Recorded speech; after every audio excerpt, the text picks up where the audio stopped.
Welcome to Mia and Leo Coffee English. The podcast where we chat about life, culture, and learn a little English along the way, all fueled by a frankly irresponsible amount of coffee. That is so true. I'm Mia and that's Leo. And speaking of coffee, Leo, that's kind of our topic today, isn't it? Daily routines and the coffee that makes them possible. It is the backbone of modern society. So how's your morning been? Have you had the essential cup yet? Oh, don't even talk to me. I'm on my second cup. The first one, it barely even counts, you know? It's just to open my eyes. The second one is for functioning. Right? The first one is basically just medicine. Exactly. It's medicinal. So, okay, let's get into it. You seem like a routine guy. Are you a creature of habit? Walk me through a typical Leo day. A creature of habit, that is the understatement of the year. I thrive on routine. It's how I get things done. Without it, I'm just sort of floating. Okay, I'm fascinated. Go on. All right, so my alarm goes off at, and I can't stress this enough, 6 a.m. every single day, weekends included. Oh my gosh. Nope. See, you've already lost me. 6 a.m.? On purpose? On purpose. It's the best part of the day, honestly. The world is quiet, and the first thing I do before I even check my phone or anything is stumble to the kitchen and start the coffee process. That's priority number one. It's a whole ritual. A ritual. Okay, I need to hear about this ritual. My ritual is press button on machine. No. See, this is an art form. I grind the beans fresh every morning. Of course you do. The sound, the smell, it's what actually wakes my brain up. I use a French press. I let it steep for exactly 4 minutes. While that's happening, I drink a huge glass of water and just kind of stare out the window. That actually sounds surprisingly peaceful. My morning is more like a mad dash. It is. And then once the coffee is ready, I pour it into my favorite mug. It has to be the right mug. And I take about half an hour to just sit with it. No screens, maybe a book. That's my time. After that, then the day can start. Wow, that is the opposite of me. I am so not a morning person. My alarm goes off at 8 if I'm lucky, and I hit snooze at least 3 times. It's a problem. 3 times? See, I can't do that. If I hit snooze, I'm done for. The day is lost. No, for me, it's like a gentle negotiation with consciousness. Okay, I'll get up, but just 9 more minutes. A negotiation. I love that. So what happens after the third snooze finally loses the battle? Then it's panic mode. I grab my phone, which is the worst habit, I know. I scroll for a few minutes until the dread of being late finally kicks in. Then it's a frantic rush. Dread of being late. Yeah, that's a powerful motivator. It really is. And my coffee situation, it's way less romantic than yours. I have one of those pod machines. I slam a pod in, press the button, and while it's brewing, I'm brushing my teeth or trying to find matching socks. Ah, the efficiency of the pod machine. I got the appeal, I do. But you lose the soul of the coffee. I know, but some mornings you just need caffeine injected into your veins as fast as humanly possible. There's no time for soul. Fair enough. So what's your go-to coffee? Is it always from the pod machine? At home, yeah, a dark roast black. But if I'm out, I'm a total sucker for a fancy latte. An oat milk vanilla latte is my weakness. It's basically a dessert. See, I'm the opposite. If I'm out, I usually just get a black filter coffee or an Americano. I want to taste the coffee, not the vanilla syrup. No offense. None taken. You're a purist. I respect that. I'm a comfort seeker. So how many coffees are you having in a day then, Mr. Purist? Uh-oh, this is the tough question. Okay, so there's the 6 a.m. one. That's a big one. Then there's usually another one around 10 a.m. to, really hit the ground running with work. The work coffee. I know it well. And this is the one I feel a bit guilty about, there's the post-lunch coffee around 2 p.m. to fight the dreaded afternoon slump. Oh, the slump is real. So that's 3. That's not so bad. Sometimes it's 4. If I have to work late, there might be a 4 p.m. espresso. It's a bad idea. I know it's a bad idea while I'm drinking it. The forbidden fourth coffee. You're playing with fire, Leo. You'll be staring at the ceiling at midnight. I know, and yet I do it anyway.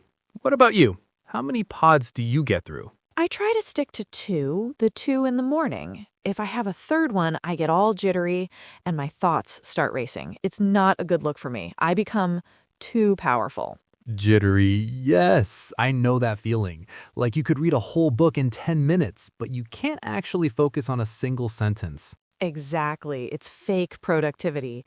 Do you have any, coffee horror stories? A time when coffee went terribly wrong? Oh man. Okay, so one time I was super tired, even earlier than 6 a.m. I was catching a flight or something, and I was making my French press coffee in the dark, basically.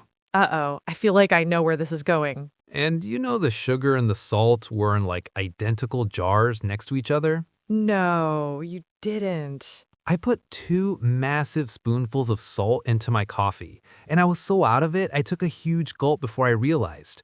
The betrayal I felt from my own taste buds, it was traumatic. Oh, that is the worst, the absolute worst. Mine is less about taste and more about destruction. I once spilled an entire, very full, very hot, large latte all over my brand new laptop. No, the dreaded laptop spill. Did it survive? It was a very tense few days involving a lot of rice and praying. It did survive, but the N key was forever sticky. It was a constant sticky reminder of my failure. A sticky reminder. It's funny how coffee can be both the creator and a destroyer of our productivity. It gives and it takes away. So what happens after your morning routine, after the sacred coffee time? Your day must be super productive. I mean, I try. Usually I'll work out, then get to my desk around 8. I try to tackle the most important task of the day first. That whole eat the frog concept. Right, do the hardest thing first. My strategy is more stare at the frog until lunch. Procrastinate by making another coffee? You know me so well. I'm definitely a night owl. I get my best work done between 10 p.m. and 1 a.m. My whole routine is flipped. Wow. See, by 10 p.m., my brain has completely turned to mush. I can barely form a sentence. It's fascinating how different people's internal clocks are. It really is. And I've tried to become a morning person. I've set the 6 a.m. alarm, but I just end up feeling miserable and tired all day. It's like my body just rejects it. You gotta lean into what works for you, I guess. If you're a night owl, be the best night owl you can be. Totally. My late night work sessions are usually powered by tea, though. I have a strict no coffee after 3 p.m. rule to protect my sleep.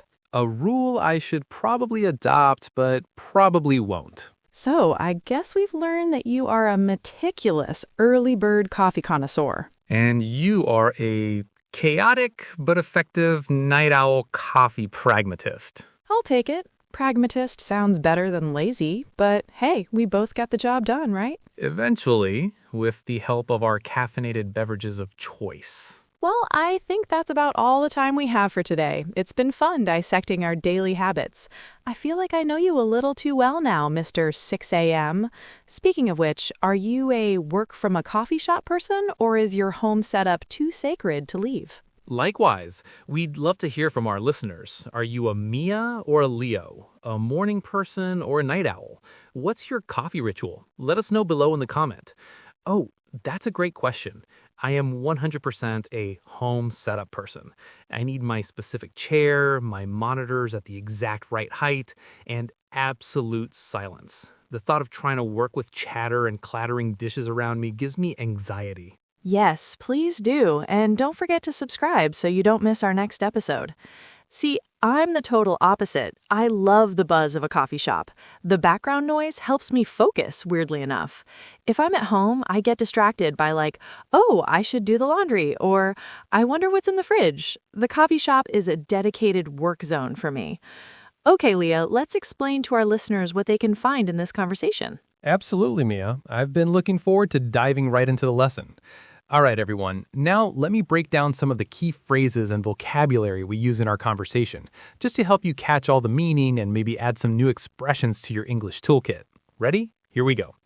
First up, chat about. This is just a casual way of saying talk about. You'll hear it all the time in everyday English, like when friends catch up and just chat about their day. Then there's fueled by a frankly irresponsible amount of coffee. That's the fun way of saying the podcast runs on a lot of coffee. Basically, coffee powers us up, keeps us going. When we say fueled by, we mean powered by or kept going by. We also called coffee the backbone of modern society. That just means it's super important, like it holds everything together. For lots of people, coffee really is essential. Speaking of essential, there's the essential cup, meaning the most important cup of coffee to get you started in the morning. Sometimes the first cup barely even counts. That's a way to say it almost doesn't matter or doesn't really have an effect. It's more like a warm-up. We described ourselves as creatures of habit. That means people who love routines and like to do things the same way every day. It really helps get stuff done. When we said understatement of the year, that means we were being way too mild or polite about something, like saying something small, but it's actually a big deal. We said we thrive on routine. That means we do really well or feel our best when we have a regular schedule. In the morning, we might stumble to the kitchen, which means walking clumsily or sleepy, still waking up. We talked about a coffee-making ritual. That's a fancy word for a set of actions you always do the same way, often with personal meaning. It's not just making coffee, it's a moment. When we say we grind the beans fresh, that means crushing coffee beans right before making coffee to get the best flavor. We use a French press, which is a way of making coffee by steeping grounds in hot water. Not a machine, it's more hands-on. You might have heard us say mad dash, which means a crazy, rushed, or frantic hurry, like busy mornings. When your alarm goes off and you hit snooze, that's the button that lets you sleep a little longer before the alarm rings again. We all know that feeling. We called the snooze process a gentle negotiation with consciousness. That's a funny way of saying you're trying to slowly convince your brain to wake up. Sometimes when you're late, you go into panic mode, meaning suddenly feeling stressed and rushed. The dread of being late is that strong fear or worry about arriving late somewhere. When using a pod machine, you might slam a pod in, which means quickly inserting the coffee capsule, kind of fast and not very fancy. We mentioned the soul of the coffee, meaning the real deep flavor or essence you get when coffee is made with care. You know that feeling when you need caffeine fast? We joked about having it injected into your veins. Obviously not literally, but it means you want that energy ASAP. Your go-to coffee is your favorite or usual kind, the one you always choose. Mia said she's a total sucker for fancy lattes, meaning she really loves or is obsessed with them. The post-lunch coffee is what a lot of people have after lunch to stay awake through the afternoon. We talked about the afternoon slump, that tired, low-energy feeling many get in the middle of the day. We joked about the forbidden fourth coffee, which is that risky extra cup that might keep you awake all night, but sometimes you just can't resist. If you drink too much coffee, you might feel jittery, meaning nervous and shaky. Sometimes people get caught up in fake productivity, which means seeming busy but not really getting anything important done. We shared some coffee horror stories, funny or bad experiences involving coffee, like putting salt instead of sugar.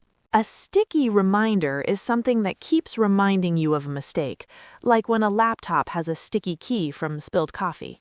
We mentioned eat the frog, an expression meaning doing the hardest or most important task first thing in the day. And finally, a night owl is someone who stays up late and is more active at night, the opposite of an early bird. When we said lean into what works for you, we meant you should focus on your own style or routine.